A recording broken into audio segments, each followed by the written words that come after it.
बात आज की चैनल के कार्यक्रम आर पार में मैं सुरेंद्र चतुर्वेदी आपका स्वागत करता हूं। दोस्तों, मंत्री भागीरथ चौधरी की कार के नीचे आखिर क्यों छिपा सांप? आखिर मेयर की मैदानों वाली ठेका व्यवस्था पर देवनानी जी ने क्यों लगा दिया ग्रहण? धर्मू दादा पत्र ही लिखते रह गए और देवनानी ने करवा लिया फैसला। आज का ब्लॉग कई मुद्दों पर आधारित है।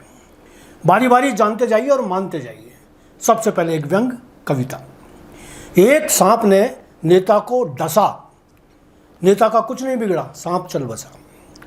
और अब रहीमदास जी का एक शानदार दुआ, जो रहीम उत्तम प्रकृति का करी सकत कुसंग, चंदन विष व्यापे नहीं लिपटे रहत भुजंग। यहाँ मैंने संशोधन कर लिया है, कुर्सी विष व्यापे नहीं लिपटे रहत भुजंग, यानी नेताओं की कुर्सी से यदि सांप भी लिपटे रहे तो उनकी कुर्सी के जहर नहीं चढ़ता। ये बात यहीं समाप्त हुई। अब नई बात, केंद्रीय कृषि राज्य मंत्री भागीरथ चौधरी की कार के नीचे सांप खेलता हुआ मिला। यह खबर अजमेर और किशनगढ़ में बड़ी लोकप्रिय हुई। पता नहीं क्या सोचकर सांप ने भागीरथ चौधरी की कार को ही अपने खेलने या छिपने के लिए चुन लिया। वह चाहता तो विधानसभा अध्यक्ष देवनानी जी, कैबिनेट मंत्री सुरेश रावत, पूर्व मंत्री अनीता बघेल, शत्रुघ्न गौतम, विधायक डॉक्टर विकास चौधरी, शंकर सिंह रावत, रामस्वरूप लांबा, वीरेंद्र सिंह कानावत या किसी और राजनेता की कार के नीचे भी शरणागत हो सकता था, मगर सर्प देवता ने सिर्फ और सिर्फ भागीरथ जी का ही स्वयंवर किया। शायद उससे उनसे ज़्यादा उम्मीद होगी। सावन का महीना, पवन रही कांप और मनवा नाचे ऐसे जैसे कार के नीचे सांप। कहावत है कि सांप को कितना भी दूध पिला दो वह अमृत नहीं उगलता।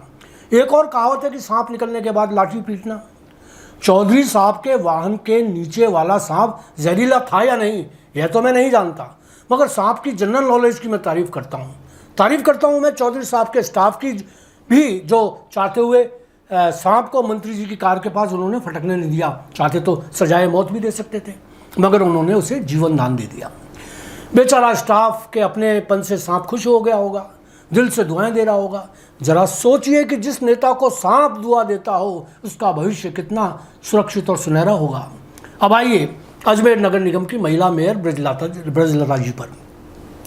खेल मैदानों को ठेके पर दिए जाने पर उन्होंने मीडिया को बताया कि मैदानों के रख रखाव के लिए उनको ठेके पर देना बहुत ज़रूरी है। Swimming pool, badminton, table tennis, कुल मिलाकर सभी खेल के मैदान निगम ने अपने अपने चहेतों को ठेके पर दे दिए। बाकी बचे हुए भी देने की फिराक में है। मेरे तो यह बात समझ में नहीं आती कि क्या खिलाड़ियों के विकास के लिए उनको निगम अन्य आय स्रोतों से सुविधा उपलब्ध नहीं करवा सकती? क्या स्पोर्ट्स कॉम्प्लेक्स, होटल और पटेल मैदान से अर्जित आय इतनी ज़्यादा है कि निगम इतनी आय खुद नहीं कर सकता? इनको अपने नियंत्रण में रखकर क्या निगम खुद अपनी आय नहीं कर सकता जितनी ठेकेदार से मिल सकती है?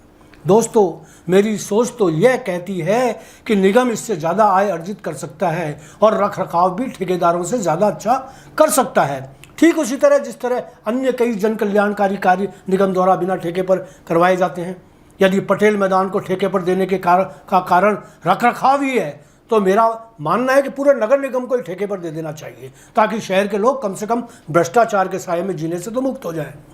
जिस तरह निगम अपनी कई रख रखावों के लिए लिफाफा पद्धति अपनाती है, कई तरह से लाभ अर्जित किए जाते हैं, उसी तरह से ब्रजलता जी को खिलाड़ियों के लिए भी मासिक लिफाफों की व्यवस्था करनी चाहिए। और चलिए अब बात की जाए विधानसभा अध्यक्ष वासुदेव देवनानी जी की। उन्होंने मेयर के ठेके वाली बात को सिरे से खारिज करवा दिया। अब खिलाड़ियों को मैदानों के लिए कोई फीस नहीं देनी पड़ेगी। मुझे पता था कि धर्मू दादा तो पत्र ही लिखते रह जाएंगे और देवनानी जी ब्रह्मास्त्र चलाकर खिलाड़ियों को उनके हक दिलवा देंगे। सारे रख रखाव के ठेके धरे रह गए। इसे कहते हैं 100 सुनार की एक लुहार की।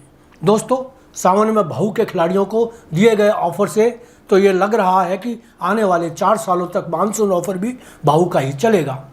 खसियानी बिल्ली खम्बा नौचती रहेगी। धन्यवाद, आज इतना ही।